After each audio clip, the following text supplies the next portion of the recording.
कहते एक दिन मैं जंगल में शिकार करने गया तो कुछ जानवर कम नजर आए। सुबह से लेकर मैं घूमने लगा, असर का वक्त हो गया, कोई शिकार न मिला। अब मेरे दिल के अंदर ये डर था कि अगर मगरिब मुझे यहीं हो गई तो मुझे कोई दरिंदा कोई जानवर परेशान करेगा। इसी परेशानी के आलम में मैं दाएं बाएं देख रहा था कि हरनी का एक बच्चा मुझे नजर आया। मैंने झट से वो हरनी का बच्चा ही उठा ली कि आज यही शिकार करूंगा। कहते मैंने उसे घोड़े के आगे रखा, अपने आगे गर्दन की जानिब, और मैंने घोड़े की लगामें इस तेजी से घुमाई कि सर पट घोड़ा दौड़ाया ताकि मगरिब से कबल मैं शहर में पहुंच जाऊं, ये जंगल का इलाका गुजर जाए। कहते हैं मैं बड़ी गर्मी थी, बड़ी प्यास लगी, पर पानी ना पिया ना घोड़े को पिलाया। सर पट दौड़ाया इस डर से कि कहीं ऐसा ना हो कि मैं जंगल में मुझे शाम हो जाए। कहते हैं जब मैं शहर से बाहर पहुंच गया तो मगरिब का वक्त भी शुरू हो गया। कहते हैं अभी मैं पहुंचा ही था, मैंने वहाँ घोड़े को रोका, खुद भी पानी पिया, जानवर को भी पिलाया। कहते हैं जरा मैंने आंख उठा के देखा तो जिस हरनी का मैं बच्चा लाया था वो भी दौड़ती हुई मेरे पीछे आ गई। कहते हैं वो पीछे मेरे खड़ी है, पता नहीं कहाँ से बेचारी दौड़ी। मेरा तो घोड़ा था और मैंने तो सांस भी नहीं लिया। 1.5 घंटा 2 घंटे मैं भगाता लाया इस जल्दी में कि बाहर आना है। कहते पलट के देखा तो उसकी सांस फूली हुई हरनी और ललचाई नजरों से मुझे देख रही है। दिल के एक कोने से आवाज आई कि आज तो 2 शिकार हो गए। बच्चा तो पकड़ा ही, इसकी माँ को भी काबू करता हूँ ताकि डबल शिकार हाथ आएगा। कहते हैं फिर अंदर से मेरा दर्द बोला, अंदर से मेरा रहम बोला।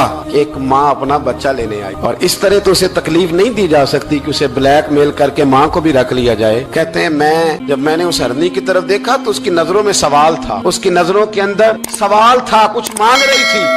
कहते मैंने उस बच्चे की पुश्त पर हाथ फेरा, फिर मैंने बच्चा छोड़ दिया। कहते उसने पहले बच्चे को बाजुओं में लिया, फिर अपनी जुबान से अपना बच्चा चाटने लगी। कहते हैं फिर वो जब जंगल की तरफ जाने लगी तो एक दफा उसने मेरी तरफ देखा, दूसरी दफा उसने आसमान की तरफ देखा। जिंदगी में मुझे इतना सुकून कभी नहीं आया था जितना आज आया।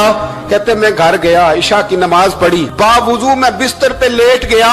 लोगों मेरे नसीब देखो, मुझे मदीने वाले महबूब का दीदार नसीब हुआ। रसूल करीम अलैहिस्सलाम मेरी ख्वाब में आए, मैं रोने लगा। घर महक उठा, फूल खिलने लगे, खुशबुएं बिखरने लगी। कहते महबूब करीम तशरीफ लाए और क्या खूबसूरत जुमला है। महबूब फरमाने लगे ओ सुबकुतगीन, अगर तुझे बादशाह बना दिया जाए तो इंसानों के साथ भी इसी तरह रहम करेगा ना जिस तरह आज हरनी के साथ किया है। अगर तुझे बादशाह बनाया जाए तो रवैया यही रखेगा या बदल जाएगा। कहता मैं रो पड़ा। मैंने कहा यार सुल्ला, मैं तो गुलाम बनने के भी काबिल नहीं तो बादशाह कैसे बनूंगा। फरमाया तेरी आज की अदा बड़ी पसंद आई है, अर्श के मालिक ने तुझे बादशाह बनाने का फैसला कर लिया।